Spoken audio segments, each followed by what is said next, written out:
So we did take a situation. What will happen to the price if there is a changes in cost?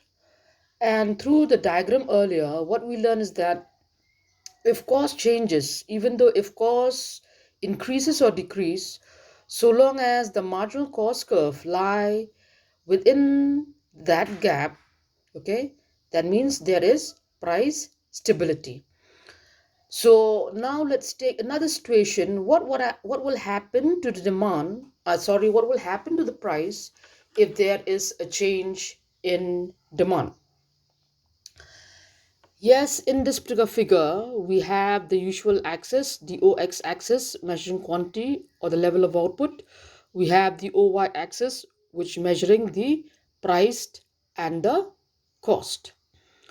Now we assume this D2 as the original demand curve, this MR2 as the original marginal revenue curve. And yes, we also have this marginal cost curve, which that passes through the gap A, B. Okay. So in this particular situation, what we learn is that this producer, he's been producing OQ2 level of output at a price OP. Now we assume a situation in which demand changes. Let us suppose demand decreases, okay? And the moment demand decreases, we will have the new demand curve by the name of this ND1 and the new marginal revenue curve by the name of MR1. And still, we can see that the marginal cost curve that passes through the new demand curve and marginal revenue curve within the gap. Okay, so looking at this particular figure, when demand decreases, okay, what happened was every a seller or a producer, okay, he will try to lower the price in order to attract customers. So if one particular producer is doing that, what has been assumed, his other fellow producers will also do the same.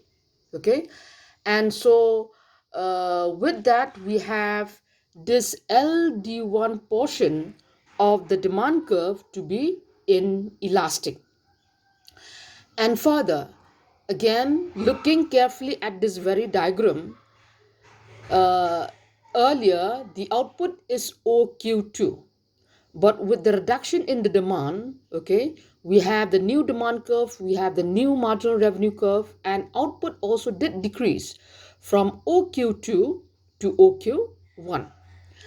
And since looking at the two kings, that is L and H, okay, they do lie at the same level. Okay, so what we can say here is that even though if demand decreases, okay, even though if demand decreases, output might decrease from OQ2 to OQ1. But what happened was, if we look at the price still remains the same at OP. The simple reason is, yes, since the marginal cost curve passes on through this very gap EF. And if we compare between the two gap, that is here, the gap EF is much more wider than the gap AB. Okay, so again, taking a situation when there's a decrease in demand, yes, we will have a new demand curve, we will have the new marginal revenue curve.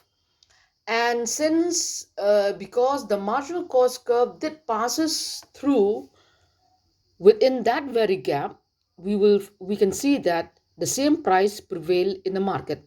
And also because the two kings, that is the point L and the point H, they lie on the same level, and as such the same price will also prevail in the market. Further,